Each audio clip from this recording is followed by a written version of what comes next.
This jollof rice recipe will rival any jollof rice recipe out there. Today we are making a delicious pot of basmati jollof rice. And you see this recipe, whoosh! Oh my god, it's a 10 plus 10 minus nothing plus everything is a wow.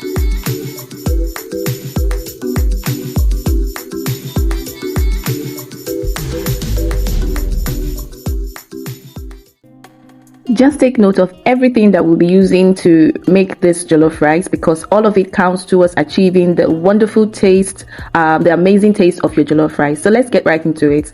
So firstly, I'm going to make a broth, and I'm using chicken for this. I'll be using some chicken broth to add some flavor to my cooking. So right here in my pot, I have seasoned chicken, and I seasoned with onions, salt, pepper, garlic, ginger, curry and thyme.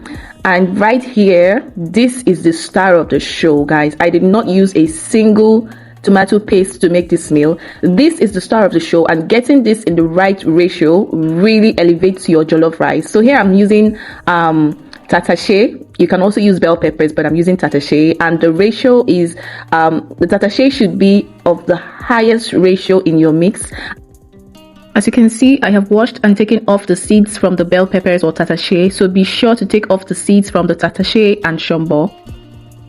And next I'm using, this pepper is called Shombo, and I'm using a smaller ratio of that, and then I'm also having peppers and tomatoes. So you don't need too many tomatoes in this recipe. You only need a small amount of tomatoes. As a matter of fact, I have this much tomatoes because they are quite small in size, and if it were bigger, I would use about 5 pieces to make this meal.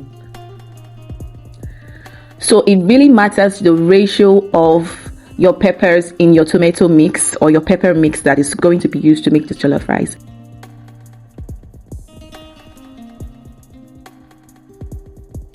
So now I'm blending this, and I like to blend my peppers smoothly. If you love to make yours rough so that you can see some chunks of the pepper in your food, that is absolutely optional, and it's totally fine for you to do so. I love to blend my peppers to a very smooth consistency before I move on to the next step, which is reducing the liquid.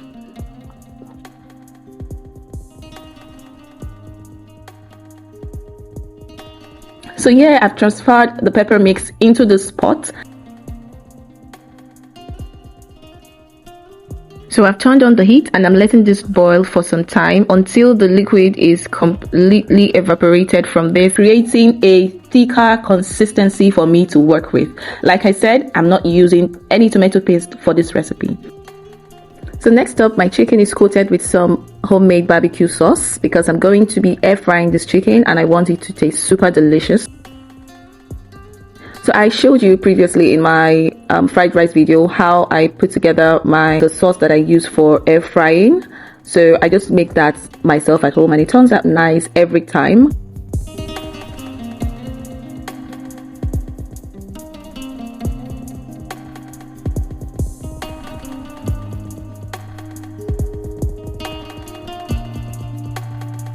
And we're going to be having some peppered catfish on the side. So the chicken was just for taste, and yeah, I prefer to use some chicken broth in my cooking, since I'm not going to get any of that broth from the catfish anyways. So in order to not have an excessively long video, I'm just going to split this into 2 separate videos. So in another video, I'll be showing you how I make my peppered catfish. So let's go. Let's talk about how I made the best jollof rice ever. So now the pepper sauce has reduced liquid, and I'm showing you the quantity of ginger and garlic that I would be mincing to use for my base. So yes, this is the quantity after I have grated it.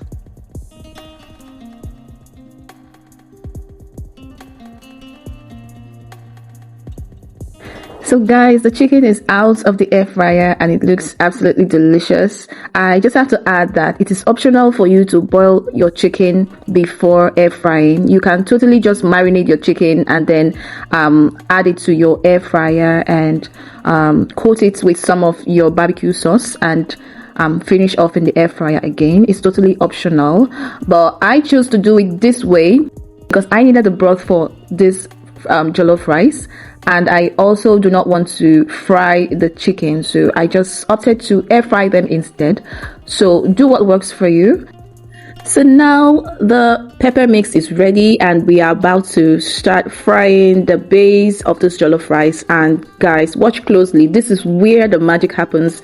All of what I will be doing now matters a lot in your rice coming out rich.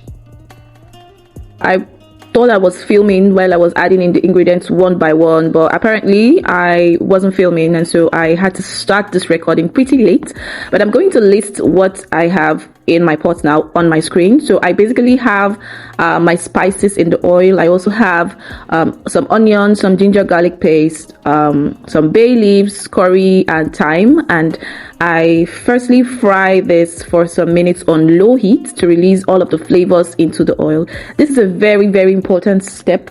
Please do not miss this step for anything. My jollof rice recipe elevated once I started frying all of my spices in the oil like this before adding tomato paste or the blended tomato or the pepper mix into the pot. So do not skip this step for anything, as it plays a huge role in how flavorful your jollof rice turns out. So I'm going to keep stirring and stirring, and this is to prevent the spices from being burnt on one side. So I'll be making use of basmati rice. This is basmati jollof rice, and I'm just showing you the rice, and I'll go off to wash the rice while this is still, frying. At this point, my kitchen smells absolutely wonderful. And yeah, so I'm just showing you the quantity of rice that I'll be using. This is about 3 cups of basmati rice, and I'll go ahead to wash it really well, wash it so the water runs pretty clean before making use of that.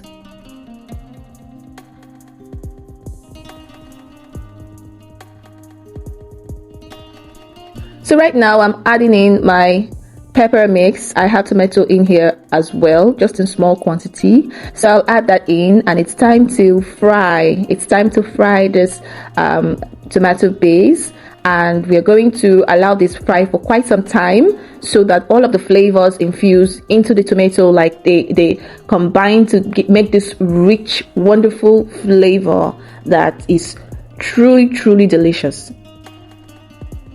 So you have to stir properly, ensuring that it doesn't burn on the base, especially if you're using a cast iron cookware, as it actually burns food easily. So ensure that your food is cooking on the lowest heat setting and you are stirring occasionally.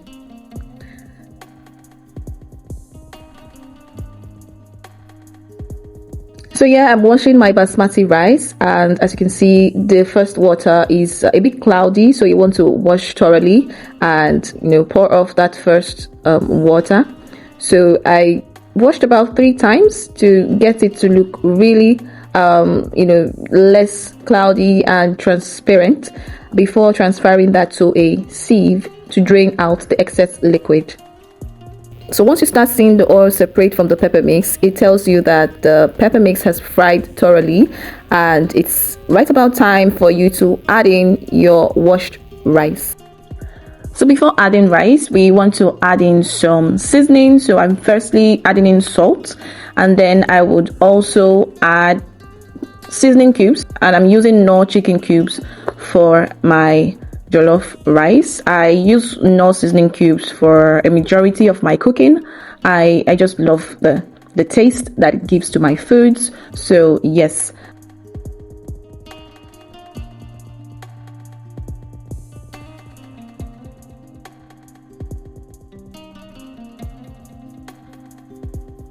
So remember to stir very well and allow that to cook. Stir properly, cook on low heat, ensure that your pepper sauce is not burning, your pepper mix is not burning.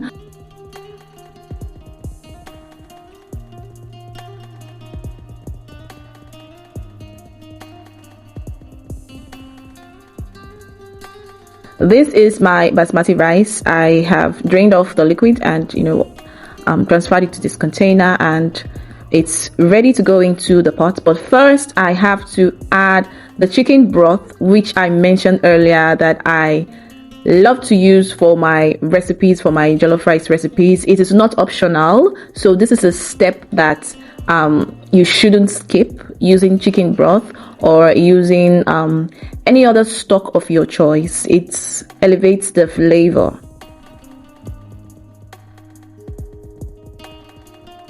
So stir that in properly and then allow to cook for some time, and then you have this delicious tasting chicken stew.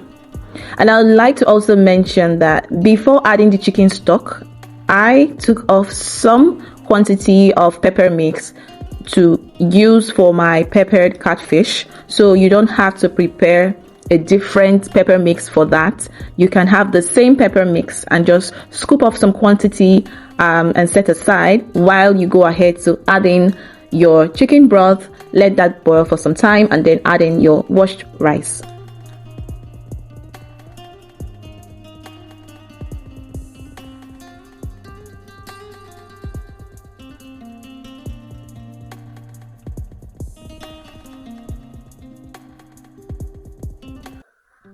And now you want to stir that properly to ensure that the rice is properly mixed and coated in this delicious sauce. Add in some water, enough quantity of water to cook your jollof rice, and we are going to be cooking this rice on low heat, the lowest heat setting, and we're going to ensure that the pot is covered properly. And if you would like to use an aluminum foil to cover your pot beforehand, do so. So this is the peppered catfish. Like I mentioned, we're going to be showing you this catfish recipe on another video, so be sure to look out for that video.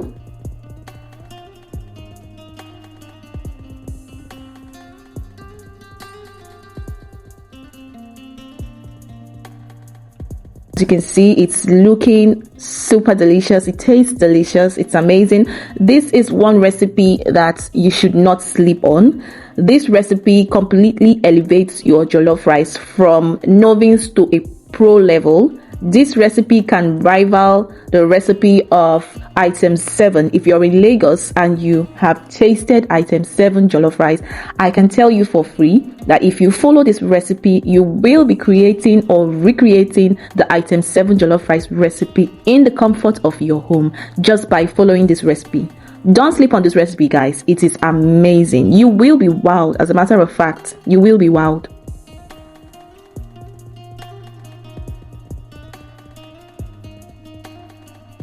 So now the rice is done, and this is the point where you want to throw in anything for extra flavors. I've just added some bell peppers, and I would also add some onions and some butter. Later in this video, you see me adding all of that, but this is the point where you just want to throw in all of the extras and then cover for it to, heat up and allow the flavor to fill up the pot before it's time to serve your rice.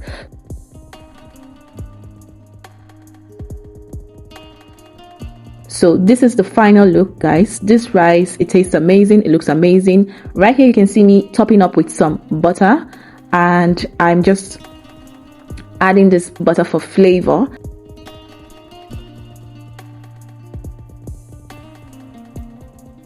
Look, guys, not everyone will agree with this, but I'm of the opinion that butter is not optional in making jollof rice. Butter is not optional. Even in fried rice, I feel like butter is a key ingredient in cooking. It should be a key ingredient in cooking rice because the flavor it adds to rice dishes is super amazing.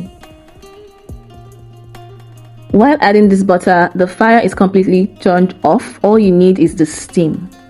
So now, guys, this is the final look. Tell me you don't love the look of this jollof rice. And guys, it tastes delicious. It tastes more delicious than it looks. It is totally amazing. I would love for you to recreate this recipe. I would love for you to share your thoughts, your comments. Tell me what you think about this recipe, because this recipe is definitely amazing. It's one that if you are able to get it right, it takes you from an amateur, from an intermediate level cook to an expert. It takes you to this professional chef level where you have all of these flavors. I just want to know that you would actually recreate this jollof rice recipe. And while you're at it, remember, it's not optional, the pepper mix ratio. It's not optional. Check the description box for the pepper mix ratio because that makes all of the difference, and you don't need to use tomato paste for this meal. If you want to use tomato paste, that's totally up to you, but you don't need to use tomato paste. This is the most amazing jollof rice recipe that you would ever create. Nothing tops this, and I can't wait to see your feedback. Bye guys.